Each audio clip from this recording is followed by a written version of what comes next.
December 9 വിശുദ്ധ Peter ഫ്യൂരിയർ. French പുരോഹിതനും സന്യാസിയുമായിരുന്ന വിശുദ്ധ Peter ഫ്യൂരിയർ ഇടവകളുടെയും സന്യാസ സഭകളുടെയും ആത്മീയ നവീകരണം, പാവപ്പെട്ട കുട്ടികളുടെ വിദ്യാഭ്യാസം എന്നിവയ്ക്കായി ജീവിതം സമർപ്പിച്ച വിശുദ്ധനാണ്. പാവപ്പെട്ട പെൺകുട്ടികളുടെ വിദ്യാഭ്യാസത്തിനായി വാഴ്ത്തപ്പെട്ട അലിക്സ് ലെ ക്ലർക്കിനോട് ചേർന്ന് ഒരു സന്യാസിനി സഭ അദ്ദേഹം സ്ഥാപിച്ചു. ഫ്രാൻസിലെ ലൊറൈനിലുള്ള മിറേക്കോർട്ട് നഗരത്തിൽ ഭക്തരായ കത്തോലിക്ക മാതാപിതാക്കളുടെ മകനായി 1565 പീറ്റർ ജനിച്ചത്. 14-ാമത്തെ വയസ്സിൽ പീറ്റർ പോണ്ടേമൗസിലെ ജെസ്യൂട്ട് സർവകലാശാലയിൽ പഠനത്തിനായി ചേർന്നു. അസാധാരണമായ ബുദ്ധിശക്തിയും പഠനത്തോടുള്ള ആവേശവും ചെറുപ്പം മുതൽ അവനിൽ പ്രകടമായിരുന്നു. പഠനം പൂർത്തിയാക്കിയ പീറ്റർ കുറേ നാൾ കുലീന കുടുംബങ്ങളിലെ കുട്ടികളെ പഠിപ്പിക്കുന്ന അധ്യാപകനായി ജോലി ചെയ്തു. 1585 ചമ്മൗസിലുള്ള ആത്മീയത നഷ്ടപ്പെട്ട് സുഖലോലുപതി ജീവിച്ചിരുന്ന വിശുദ്ധ ആഗസ്റ്റിനോസിൻ്റെ ഒരു സന്യാസ സഭയിൽ അദ്ദേഹം ചേർന്നത് എല്ലാവരെയും അത്ഭുതപ്പെടുത്തി. 1589 23-ാമത്തെ വയസ്സിൽ പൗരോഹിത്യം സ്വീകരിച്ച പീറ്റർ മാസങ്ങൾ നീണ്ട ആത്മീയ ഒരുക്കങ്ങൾക്ക് ശേഷമാണ് പ്രഥമ ദിവ്യബലി അർപ്പിച്ചത്. തുടർന്ന് മഠാധിപതിയുടെ നിർദ്ദേശപ്രകാരം പഠനം തുടർന്ന അദ്ദേഹം ദൈവശാസ്ത്രത്തിൽ ഡോക്ടറേറ്റ് നേടി. വിശുദ്ധ തോമസ് അക്വിനാസിൻ്റെ സുമ്മ തിയോളജിക്ക മുഴുവൻ അദ്ദേഹം മനഃപ്പാഠമാക്കിയിരുന്നു. അവിടുത്തെ ബിഷപ്പ് ഫാദർ പീറ്ററിന് സഭയിലെ ഉന്നത പദവി വാഗ്ദാനം ചെയ്തെങ്കിലും അദ്ദേഹം ആശ്രമത്തിലേക്ക് മടങ്ങി. തുടർന്നുള്ള 2.5 വർഷം അദ്ദേഹത്തിന് സഹനത്തിൻ്റെ നാളുകളായിരുന്നു. ആശ്രമ നിയമങ്ങൾ കർശനമായി പാലിച്ചുകൊണ്ട് കഠിനമായ താപസ ജീവിതം നയിച്ചിരുന്ന ഫാദർ പീറ്ററിനെ സുഖലോലുപനായിരുന്ന മറ്റ് സന്യാസികൾ ശാരീരികമായും മാനസികമായും പീഡിപ്പിച്ചു. ഒരു തവണ കൊലപാതക ശ്രമത്തിൽ നിന്ന് അദ്ദേഹം അത്ഭുതകരമായി രക്ഷപ്പെട്ടു. എന്നാൽ ആരോടും പരാതി പറയാതെ ഫാദർ പീറ്റർ ആത്മീയ ജീവിതത്തിൽ ശക്തമായി മുന്നേറി. 1597 ഫാദർ പീറ്ററിനെ ഇടവക വികാരിയായി നിയോഗിച്ചപ്പോൾ ധാർമ്മികമായി അധപ്പതിച്ച മറ്റെയിൻ കോർട്ട് ഇടവകയാണ് അദ്ദേഹം തിരഞ്ഞെടുത്തത്. അവിടെയുള്ള ഭൂരിഭാഗം ആളുകളും ദരിദ്രരായിരുന്നു. കത്തോലിക്ക വിശ്വാസത്തെക്കുറിച്ച് അവർക്ക് ഒന്നും അറിയില്ലായിരുന്നു. കുട്ടികൾക്ക് വിദ്യാഭ്യാസം ലഭിച്ചിരുന്നില്ല. അനേകർ ദേവാലയത്തിൽ നിന്ന് അകന്നാണ് കഴിഞ്ഞിരുന്നത്. ഫാദർ പീറ്റർ എല്ലാ വീടുകളും സന്ദർശിച്ച് അവരുടെ ആവശ്യങ്ങൾ മനസ്സിലാക്കി. വിവിധ ശുശ്രൂഷകൾക്കായി ഭവനങ്ങളിൽ പോയപ്പോഴൊക്കെ അവിടെ ഒരുമിച്ച് കൂടിയവർക്ക് അദ്ദേഹം മതബോധനം നൽകി. കൂടാതെ അദ്ദേഹം ഇടവകളെ വിവിധ ഗ്രൂപ്പുകളായി തിരിച്ച് ഓരോ ഗ്രൂപ്പിനെയും ഒരുമിച്ച് കൂട്ടി അവരെ കത്തോലിക്ക വിശ്വാസത്തെക്കുറിച്ച് പഠിപ്പിച്ചു.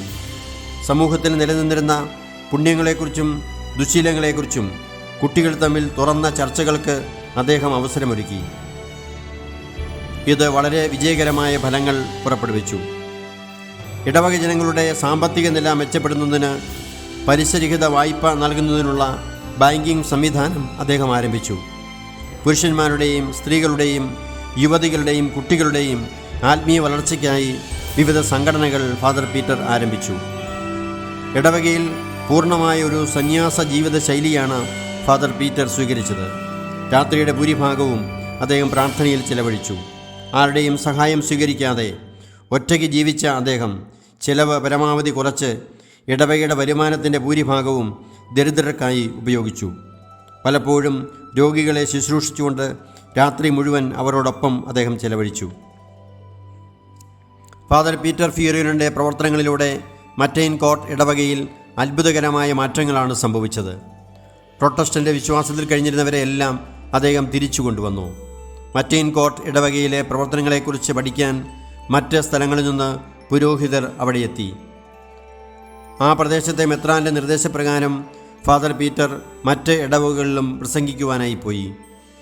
പെൺകുട്ടികൾക്ക് സൗജന്യ വിദ്യാഭ്യാസം നൽകുന്നതിനായി വാഴ്ത്തപ്പെട്ട അലിക്സ് ലെ ക്ലർക്കിനോട് ചേർന്ന് ഫാദർ പീറ്റർ ഒരു സന്യാസ സഭ ആരംഭിച്ചു. താമസിയാതെ തന്നെ അവരുടെ നേതൃത്വത്തിൽ 4 സ്കൂളുകൾ തുടങ്ങി. അതുവരെ ഉപയോഗിക്കാത്ത പുതിയ രീതികൾ കുട്ടികളുടെ വിദ്യാഭ്യാസത്തിനായി ഉപയോഗിച്ചതിലൂടെ ഫാദർ പീറ്റർ പ്രശസ്തനായി. തൻ്റെ സ്വന്തം സന്യാസ സഭയിൽ തീഷ്ണതയും അച്ചടക്കവും പുനരുജ്ജീവിപ്പിച്ചുകൊണ്ട് നവീകരണമുണ്ടാക്കാൻ ഫാദർ പ്യൂരിയർ ശ്രമിച്ചു. 1621 ഗൗളിലെ മെത്രാൻ തൻ്റെ രൂപതയിലെ വൈദിക സന്യാസ സമൂഹങ്ങളെ നവീകരിക്കാനുള്ള ചുമതല അദ്ദേഹത്തെ ഏൽപ്പിച്ചു. 4 വർഷം കൊണ്ട് 8 സന്യാസ സമൂഹങ്ങളെ അദ്ദേഹം നവീകരിച്ചു. നവീകരിക്കപ്പെടാൻ ആഗ്രഹിച്ചവരെ ഒരു പുതിയ സന്യാസ സഭയിൽ ചേർത്ത അദ്ദേഹം താൽപ്പര്യമില്ലാത്തവരെ പെൻഷൻ നൽകി പിരിഞ്ഞു പോകുവാൻ അനുവാദം നൽകി. 1625 ആരംഭിച്ച ഈ സന്യാസ സമൂഹം നമ്മുടെ ദിവ്യരക്ഷകൻ്റെ സഭ എന്ന് അറിയപ്പെട്ടു. ഫ്രാൻസിലെ ആശ്രമ നവീകരണത്തിന് ഫാദർ പീറ്റർ ഫ്യൂരിയറിൻ്റെ ഈ രീതി ഒരു മാതൃകയായി സ്വീകരിക്കപ്പെട്ടു. കാൽവിനിസം എന്ന പാഷാണ്ഡതയുടെ സ്വാധീനത്തിൽപ്പെട്ട സാൽമം പട്ടണത്തിൽ പ്രസംഗിക്കാൻ ഫാദർ പീറ്റർ നിയോഗിക്കപ്പെട്ടു. 6 മാസം കൊണ്ട് ആ പ്രദേശത്തുള്ള എല്ലാവരെയും കത്തോലിക്ക വിശ്വാസത്തിലേക്ക് അദ്ദേഹം തിരിച്ചു കൊണ്ടുവന്നു. 1632 പുതിയ സന്യാസസഭയുടെ മഠാധിപതിയായി ഫാദർ പീറ്റർ തിരഞ്ഞെടുക്കപ്പെട്ടു.